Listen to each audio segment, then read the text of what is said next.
ഇന്ന് നമ്മൾ പോകുന്നത് ഇസ്ലാമിക ചരിത്രത്തിലെ സുപ്രധാന യുദ്ധങ്ങളിൽ ഒന്നായ, അതായത് രണ്ടാമത്തെ യുദ്ധമായ ഉഹുദിൻ്റെ രണാങ്കളത്തിലേക്കാണ്. പ്രവാചകൻ്റെയും സഹാബത്തിൻ്റെയും വേറുറ്റ കഥകൾ ഉള്ള ഒരു സ്ഥലമാണ് ഉഹുദ്.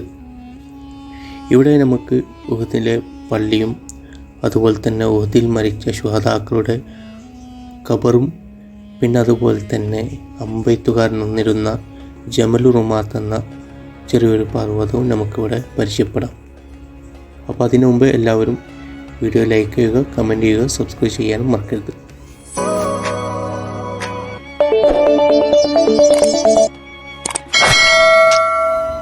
ഉഹുദിലെ ഈ പള്ളിയുടെ പേരെന്താണെന്ന് വെച്ചാൽ ജാമിയ സയ്യിദ് അൽ ഷുഹദാ എന്നാണ്. മസ്ജിദുൽ ഹംസ എന്നും ഈ പള്ളിയെ വിളിക്കാറുണ്ട്. ഹിജ്റ 1438 ഈ പള്ളി നിർമ്മിച്ചത്. ഉഹുദ് മല നമുക്ക് പകലുകളിൽ ഇവിടെ നിന്നാൽ വളരെ വ്യക്തമായിട്ട് കാണാൻ പറ്റും. പക്ഷേ ഇത് രാത്രി അതുകൊണ്ടാണ് നമുക്ക് ഉഹുദ് മല ഇവിടെ നിന്ന് കാണാൻ പറ്റാത്തത്. അതുപോലെ തന്നെ പ്രവാചകന് യുദ്ധസമയത്ത് പരിക്കേറ്റപ്പോൾ ഉഹുദ് മലയുടെ മുകളിലാണ് കിടത്തിയിരുന്നത്. മദീനയിൽ നിന്ന് ഒറ്റപ്പെട്ട് നിൽക്കുന്നത് കൊണ്ടാണ് ഈ പർവ്വതത്തിന് ഉഹുദ് എന്ന് പേര് വരാൻ കാരണം. പ്രവാചകൻ ഒരിക്കൽ പറയുകയുണ്ടായി, ഉഹുദ് നമ്മെ സ്നേഹിക്കുന്നു, നാം ഉഹുദിനെയും സ്നേഹിക്കുന്നു. മറ്റൊരു ഹദീസിൽ പ്രവാചകൻ പറഞ്ഞത് ഉഹുദ് മല സ്വർഗത്തിൻ്റെ ഒരു കവാടത്തിൻ്റെ അടുത്ത് ഉണ്ടാവും എന്നാണ്.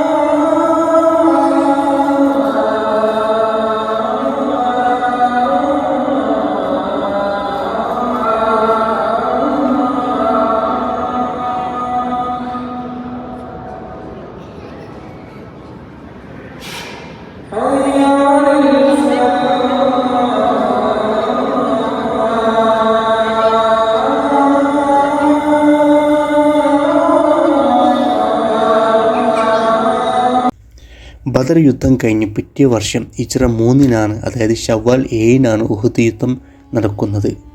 ബദറിൽ പരാജയപ്പെട്ട ഖുറൈശികൾ പ്രതികാരമെന്നോണമാണ് ഉഹുദിൽ വീണ്ടും മുസ്ലിങ്ങൾക്കെതിരെ തിരിഞ്ഞത്.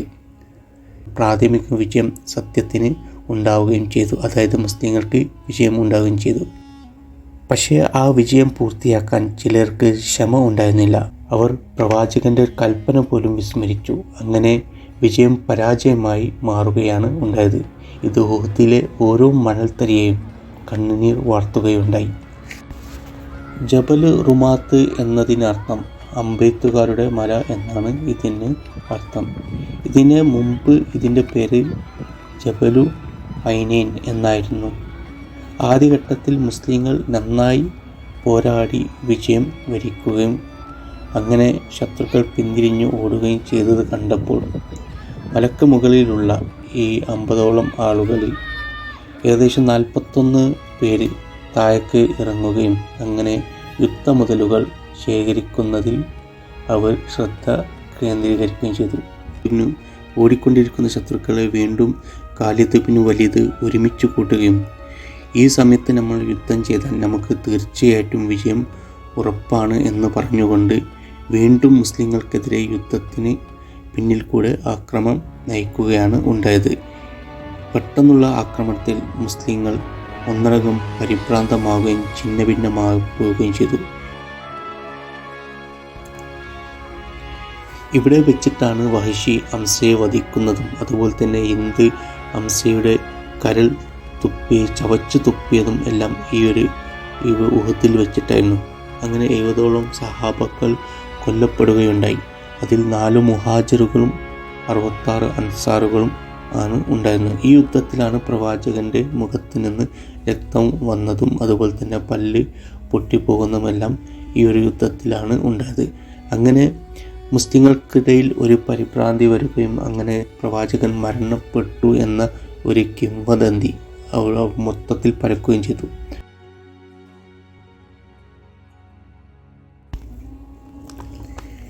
ഇവിടെ നമുക്ക് ഉഹദിൽ മരണപ്പെട്ട ആളുകളുടെ ഖബറുകൾ നമുക്കിവിടെ കാണാൻ പറ്റും.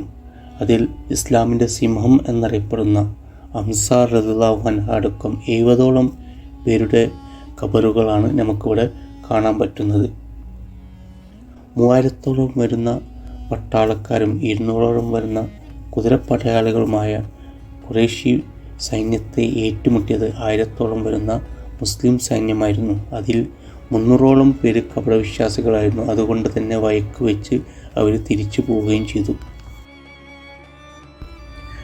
നമ്മൾ നേരത്തെ പറഞ്ഞ മാതിരി തന്നെ നമ്മൾക്കുള്ളത് ഉഹുദ് മലയുടെ താഴ്ഭാഗത്താണ്.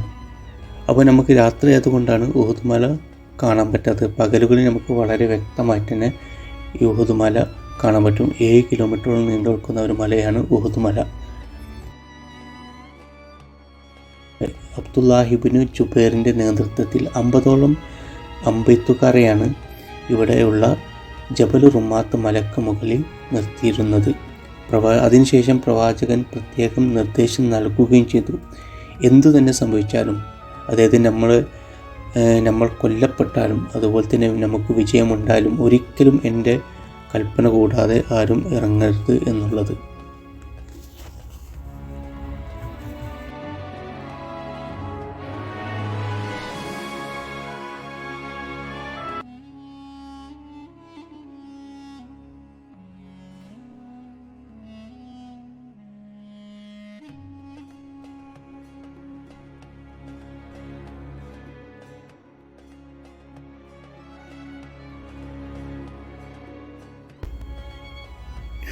മുറിവേറ്റ പ്രവാചകനെ ഉഹുദ് മലക്ക് മുകളിലായിരുന്നു ഇവർ ഒളിപ്പിച്ചു വെച്ചിരുന്നത്. അങ്ങനെ ശത്രുക്കൾക്ക് കണ്ടുപിടിക്കാൻ പറ്റാത്ത രൂപത്തിൽ ജിബ്രീൽ അലൈഹിസ്സലാം പ്രവാചകനെ സംരക്ഷിക്കുകയാണ് ഉണ്ടായത് എന്നാണ് പറയുന്നത്. അങ്ങനെ 3-ാം തവണയും മുസ്ലിങ്ങൾ ഖുറൈശികളുമായി ഏറ്റുമുട്ടുകയും അന്ത്യവിജയം മുസ്ലിങ്ങൾക്കുണ്ടാവുകയും ഖുറൈശികൾ യുദ്ധക്കളത്തിൽ നിന്ന് പാഞ്ഞു പോവുകയുമാണ് ഉണ്ടായത്. അപ്പോൾ കൂടുതൽ ചരിത്രം നിങ്ങളെല്ലാവരും മനസ്സിലാക്കുക. വളരെ ലളിതമായിട്ടാണ് ഇതിൽ ഞാൻ പറഞ്ഞത്. അപ്പം എല്ലാവരും വീഡിയോ ലൈക്ക് ചെയ്യുക, കമൻറ്റ് ചെയ്യുക, സബ്സ്ക്രൈബ് ചെയ്യാനും മറക്കരുത്.